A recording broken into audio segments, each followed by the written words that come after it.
कि virtual digital asset और crypto currency को लेकर सरकार की मौजूदा नीतियां स्पष्ट रेगुलेशन की मांग करती हैं, जिसमें सरकार टैक्स को तो लीगल की तरह ले लेती है, लेकिन रेगुलेशन उस पर इलीगल संपत्ति की तरह रखती है। मतलब टैक्स तो ऐसे वसूल रहे हो जैसे कि ये एकदम न्यायोचित चीज है, और सुरक्षा उसको ऐसे मिलती है जैसे कि ये एकदम गलत काम हो रहा है।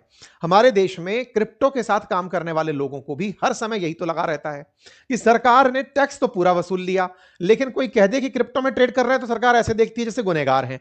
सरकार अपनी पूरी कमाई निकाल कर ले जा रही है। वहीं जैसे ही इस पर कोई बात होती है, और हमारे देश में ऑलरेडी बहुत से ऐसे विषय हैं जिन विषयों पर लगातार इसका विमर्श बना रहता है। फॉर एन इंस्टेंस अगर आप देखें तो आज हमारे देश में शराब पीना, जुआ खेलना, तंबाकू पीना, ये सब गैर कानूनी तरीके से देखा जाता है, लेकिन सरकार को इनसे बड़ा राजस्व प्राप्त होता है। पहले आपने क्रिकेट के नाम पर जो तमाम बैटिंग ऐप चलते देखे थे, सरकार बड़ा राजस्व कमा रही थी। आज भी सरकार तंबाकू से, शराब से बड़ा राजस्व कमाती है, लेकिन दिखाया ऐसे जाता है कि अगर शराब पी रहा है तो कोई इसको गैर कानूनी कृत्य कर दिया है। तो क्रिप्टो के साथ जो ये भाव कर रही है सरकार, जिसमें सरकार बढ़िया टैक्स कमा कर ले जा रही है, लेकिन जब बात आती है कि क्रिप्टो को लीगल कर दिया जाए तो उस पर कहती है नहीं नहीं नहीं नहीं, ये गलत चीज है। तो आप किस मुंह से कमा रहे हो, ये तो बड़ा सवाल है। तो राघव चड्ढा जी ने अपने इस विषय में जो बातों को उठाया वो आप और हम कई बार पहले भी डिस्कस कर चुके हैं, लेकिन हां, इन्होंने जिन तरफ ध्यान दिलवाया वो मैं आपके एक बार फिर से मतलब इसको समझाने का प्रयास करता हूं, और वो ये कि पूंजी का इसकी वजह से पलायन हो रहा है। देश के अंदर लगभग 4.8 लाख करोड़ का ट्रेडिंग वॉल्यूम भारतीय लोग जो हैं वो विदेशी एक्सचेंजों के माध्यम से ट्रेड कर रहे हैं। साथ ही साथ स्टार्टअप्स का पलायन अगर देखा जाए तो हमारे देश से लगभग 180 से ज्यादा क्रिप्टो स्टार्टअप्स देश छोड़कर विदेश जा चुके हैं।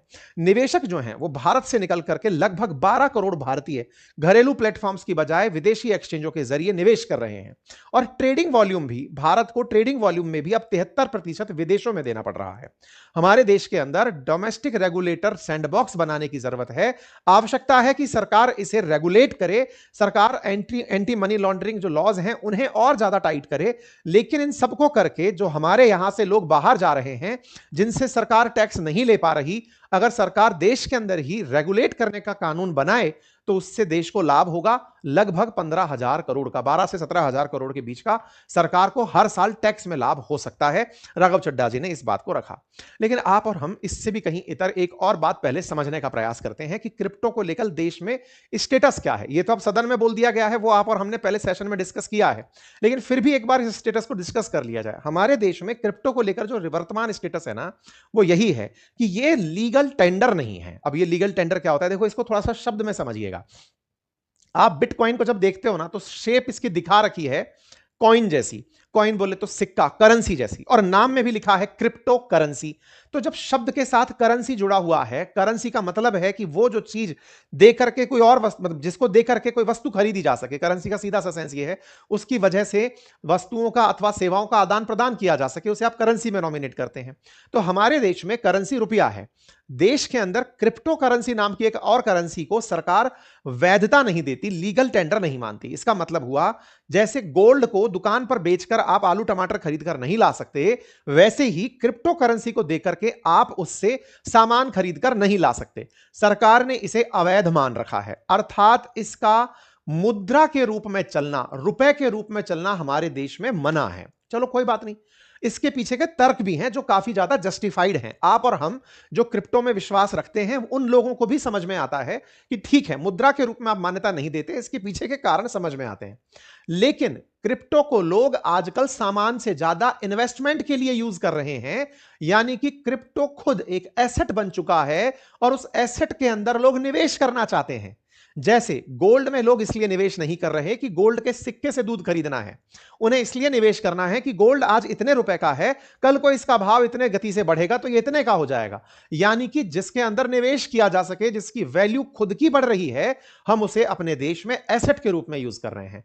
हमारी सरकारें जहां पर बहुत ज्यादा कंफ्यूज कर रही हैं लोगों को, वो ये है कि वो लीगल नहीं है शब्द जब बोलते हैं तो ये भूल जाते हैं कि ये लीगल टेंडर नहीं है। लीगल टेंडर नहीं है हमारे देश में बहुत सी चीजें, हमारे देश में जमीन भी लीगल टेंडर नहीं है, चांदी, सोना, गहने, ये लीगल टेंडर नहीं है, नहीं होना चाहिए। आरबीआई जो केंद्रीय बैंक है वो रुपया छापती है, जिसको सरकार रेगुलेट करती है।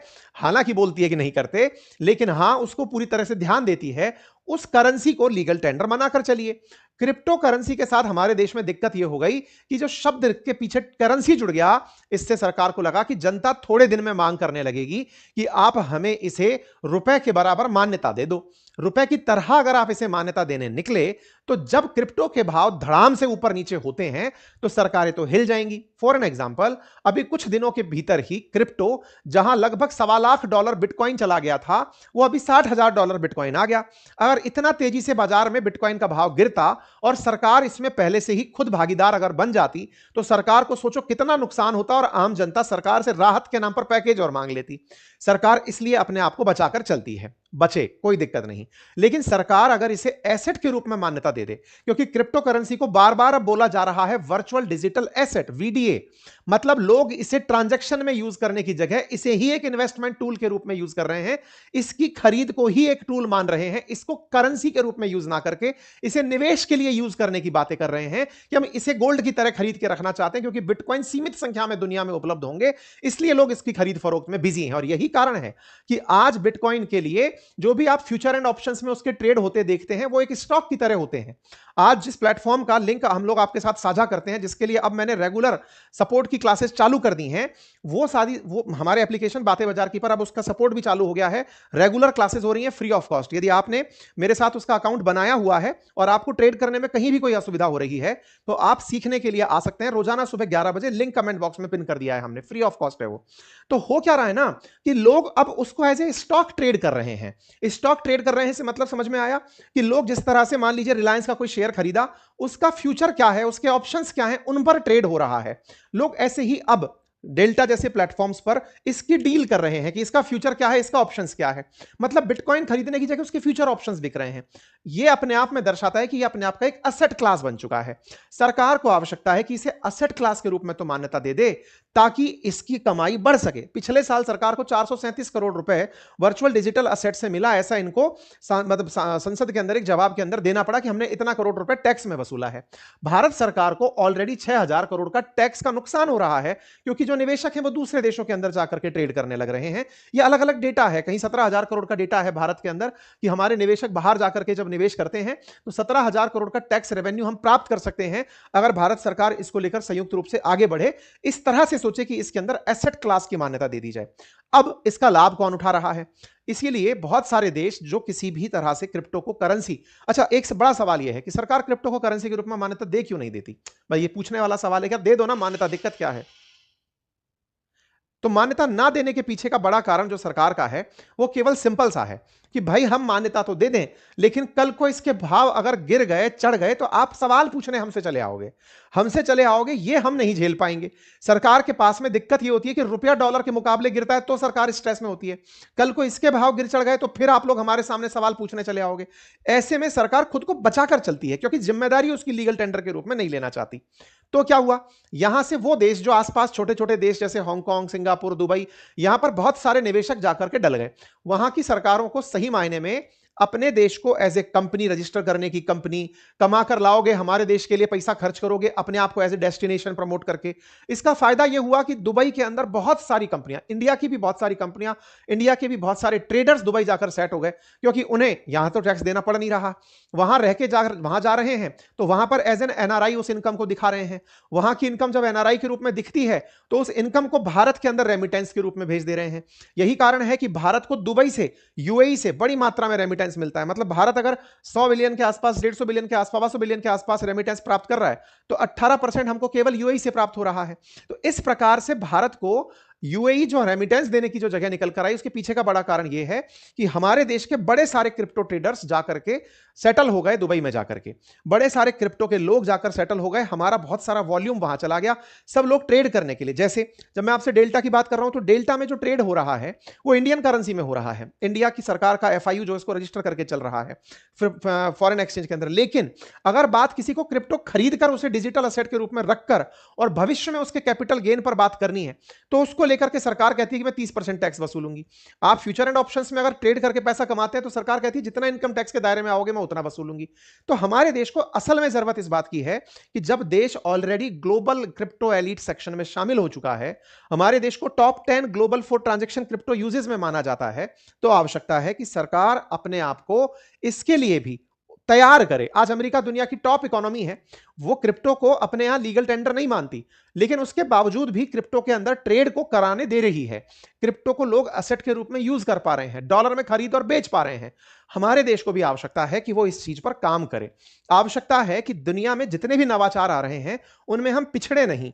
लोग अगर तेजी से आगे बढ़ रहे हैं तो सरकार उनका मिडवे बाहर निकाल कर लाए, क्योंकि भारत ऑलरेडी ग्लोबल मार्केट के अंदर बड़ा मार्केट कैप रखकर चल रहा है।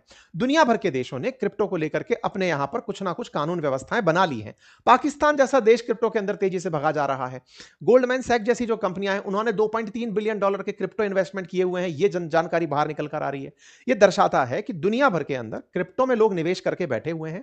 और हाल ही में अमेरिका ने जब ट्रंप के द्वारा हाल ही में यूएस फेड के अंदर नए सेंट्रल बैंक चीफ अनाउंस किए केविन वॉश, तो अमेरिका को एक उम्मीद जगी है कि अमेरिका क्रिप्टो को लेकर के कुछ और अच्छा करने जा रहा है, क्योंकि ट्रंप तो खुद का कॉइन लेकर चल रहे हैं। तो भारत को आवश्यकता है कि इसे करेंसी के रूप में भले ही मान्यता मत दो, एसेट के रूप में जैसे गोल्ड है, सिल्वर है, इस तरह जमीन है, वैसे इसे मान्यता देने के लिए। और सबसे बड़ी बात, अगर सरकार को लगता है कि इसको अगर हमने देश के अंदर चालू करवा दिया तो तमाम प्रकार के क्राइम होने लगेंगे। सरकार की सबसे बड़ी दिक्कत यह है कि फाइनेंशियल इनस्टेबिलिटी आ जाएगी। लेकिन यह बात सच भी होती है कि भाई कहीं भाव गिर गए तो बाजार गिर जाएगा।